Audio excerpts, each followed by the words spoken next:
Prabowo? Soal etik, enggak semua etik.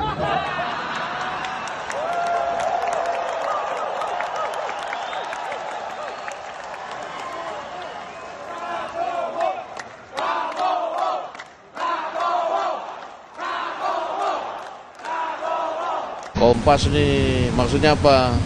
Hah? Maksudnya apa? Maksudnya apa? Gimana?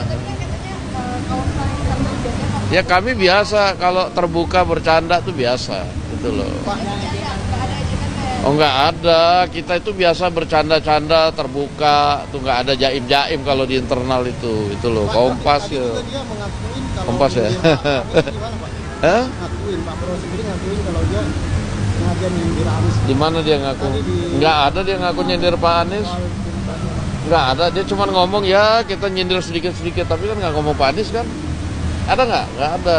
Jangan ini juga, jangan mengarah-ngarahkan juga. Dari mana sih?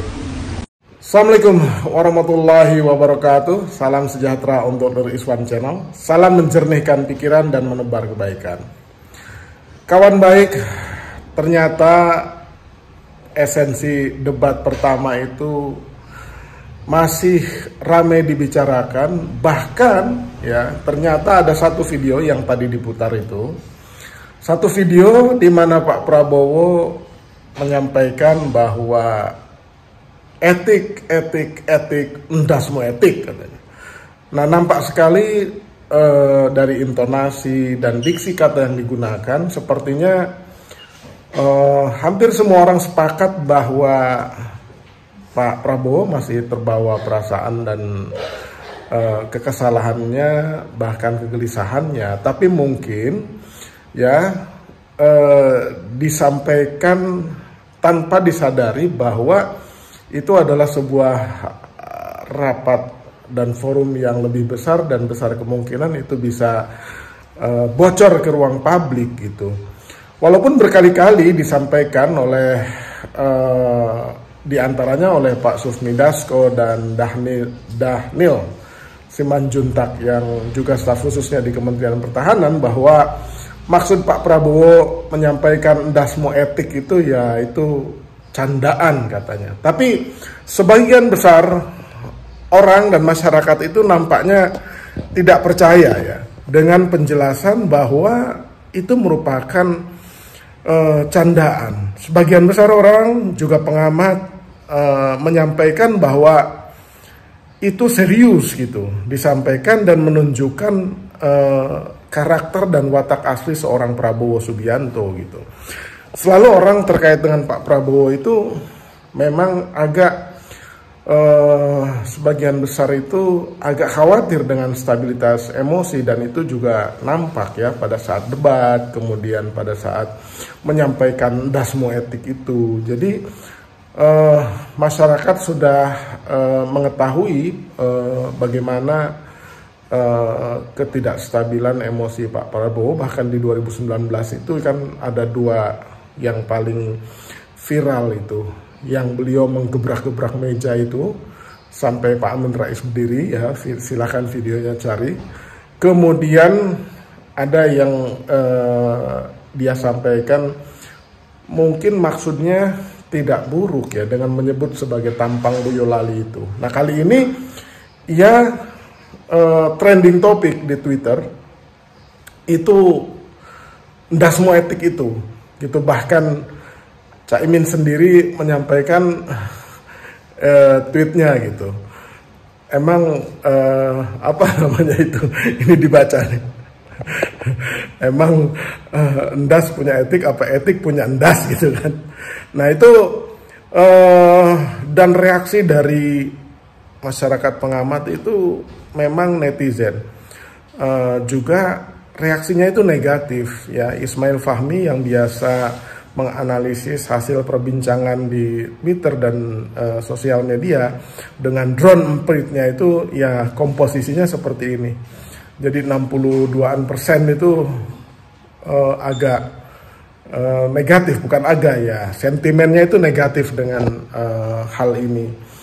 Nah, apa yang terjadi ini merupakan pembelajaran kita semua bahwa seorang pejabat publik itu memang harus terukur sekali bicaranya, baik di forum besar maupun forum kecil, kecuali memang forum terbatas yang tidak ada kameranya tuh. Tapi kalau sudah ruang publik, ruang terbuka, pertemuan besar gitu, itu harus amat sangat terukur bicaranya, karena bicara ya itu menunjukkan karakter dan watak gitu. Selalu kita dengar peribahasa itu, mulutmu harimaumu gitu kan. Jadi apa yang kamu sampaikan itu, apa yang kita sampaikan itu menunjukkan watak dan parameter karakter kita tuh. Nah, apa yang terjadi seperti ini sepertinya menjadi pukulan berat, sehingga tim kampanye nasional dan orang-orang terdekat Pak Prabowo itu ya agak kesulitan tuh menangkisnya, ya seperti menangkisnya Pak Sufmi Dasko itu ketika ditanya oleh wartawan Kompas, kan nampak dia agak gelisah gitu, gesturnya itu nggak nyaman dengan pertanyaan itu, walaupun ia berkali-kali menyampaikan bahwa itu candaan, kita biasa terbuka dan lain sebagainya. Tapi seorang calon presiden yang menyampaikan hal tersebut memang agak membuat masyarakat itu ya menjadi semakin khawatir bagaimana dengan gaya kepemimpinannya Pak Prabowo di kemudian hari gitu, apabila ia memimpin republik ini. Karena nampak 24 jam lebih setelah debat itu ternyata istilahnya galaunya, gelisahnya, lukanya, untuk tidak mengatakan dendamnya itu masih ia pikirkan gitu ya. Kemudian ya soal etika ini memang wajar ditanyakan oleh baik Mas Ganjar maupun Mas Anies, karena memang amat sangat problematik gitu ya. Walaupun di ujungnya Pak Prabowo sama dengan jawaban Pak Jokowi dan Mas Gibran itu seirama, itu serahkan kepada rakyat, biarkan rakyat yang menilai gitu.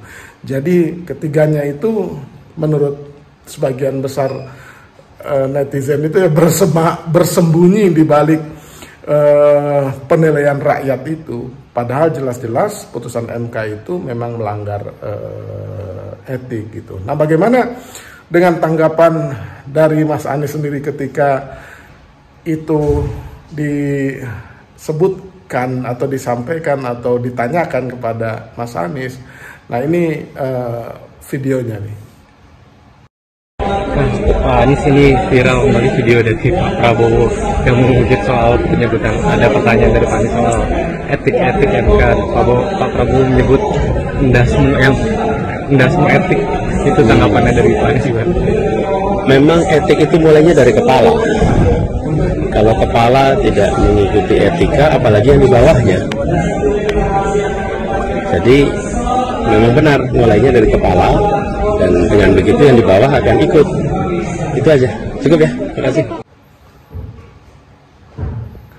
Nah, itulah kawan baik semua tanggapan Mas Anies, yang maksudnya itu memang etika itu mulai dari kepala ya. Maksudnya itu ya etika itu harus diteladankan, harus ditunjukkan oleh para pemimpinnya ya. Karena etika itu bicara tentang baik dan buruk, bicara tentang moral, bicara tentang akhlak, bicara juga tentang hukum. Nah, itu harus ditunjukkan contoh-contohnya, diteladankan contoh-contohnya oleh para pemimpinnya. Nah, bangsa ini sekarang ya terbukti gitu loh, bahwa punya ketua MK, ya ketua MK-nya melanggar etik gitu. Punya ketua KPK-nya tersangka, bahkan punya safe house yang konon katanya menurut polisi ya dibayarin oleh yang punya tempat hiburan malam Alexis gitu. Kemudian kita punya Badan Pemeriksa Keuangan juga dijadikan tersangka, padahal itu lembaga-lembaga tertinggi negara gitu. Nah, ketika kata Mas Anies, ketika etika tidak diteladankan, tidak ditunjukkan, tidak dicontohkan oleh para kepala, ya, oleh para pemimpin, Nah, bagaimana yang di bawah-bawahnya, anak-anak buahnya, ya kan, para pasukan atau staf di level-level berikutnya gitu, pasti dengan santai dan gampang itu melanggar etik juga, melanggar moral juga, melanggar akhlak juga, karena mereka akan secara tidak sadar dan sadar ya akan lihat lah para pemimpin saya ya begitu loh gitu. Nah, itu maksudnya penajaman dari Mas Anies tuh ya itu. Nah, sebenarnya apa sih yang dimaksudkan dengan etika? Nah, ini pengertian dari Kak Bertens, kemudian Purwodarminta, kemudian apa yang satu lagi ini ya Sudargo ini. Nah, inilah pengertian etika gitu. Tapi kesimpulannya etika itu memang menyangkut dengan sekumpulan ya, atau filosofi atau ilmu pengetahuan yang berkaitan dengan baik dan buruk, ya kan, berkaitan dengan moral, berkaitan dengan akhlak yang tercermin dari perkataan dan tindakan maupun perilaku tuh. Itulah kenapa etika menjadi penting. Jadi ketika orang menyalahkan etika dengan mengatakan ndasmu etik gitu, palelu etik, itu kan nyinyir itu. Artinya tidak menganggap penting satu etika, itu yang dikhawatirkan oleh masyarakat gitu. Nah, terakhir ya, ungkapan Pak Prabowo ndasmu etik ini kemudian bagi sebagian besar masyarakat itu menyadarkan bahwa ya strategi komunikasi dengan gemoy, dengan ungkapan jogetin aja, senyumin aja, ya kan, kemudian joget-joget, ya, itu kan sebenarnya adalah strategi komunikasi untuk, menurut sebagian pengamat itu, untuk mencitrakan bahwa ya, bahwa Prabowo Gibran itu tidak tegang, ya, tidak sangar, santuy, ya, santun, kemudian cair, tidak emosional, ya. Itu sebenarnya menurut sebagian pengamat itu kan dengan ungkapan-ungkapan tadi itu diharapkan masyarakat melihat sosok Pak Prabowo itu lebih manusiawi, lebih humanis, lebih santai, ya kan, tidak emosional gitu, dan untuk mengemas karakter aslinya lah kira-kira. Jadi dibuat agar supaya Pak Prabowo dan Gibran ini ya seperti yang diinginkan tersebut gitu, santuy, riang gembira, gemoy, jogetin aja, senyumin aja gitu. Nah, ini saatnya, akhirnya tiba saatnya itu semua kegemoyan, kesantunan, keriang gembiraan, kesantuyan gitu, kejoget-jogetan itu kemudian runtuh oleh satu kata, ya, oleh satu atau dua kata, ndasmu etik ini, ditambah dengan ya tindakan Mas Gibran yang seperti mengompori para pendukungnya ketika berbicara hal ini gitu. Jadi runtuh semua tuh strategi komunikasinya tersebut gitu. Nah, ini lagi-lagi demokrasi memberikan pelajaran dan hikmah kepada kita semua gitu. Nah, akhirnya kepada rakyatlah semua penilaian itu memang harus didaulatkan atau diberikan mandat sepenuhnya. Tapi dengan peristiwa ini pasti rakyat Indonesia, bangsa Indonesia yang sangat cerdas itu sudah berkali-kali ikut pemilu dan belajar memilih pemimpin. Sebenarnya pemimpin yang pantas dan terbaik untuk memandu Indonesia agar adil dan makmur itu siapa gitu. Demikian, kawan baik. Terima kasih.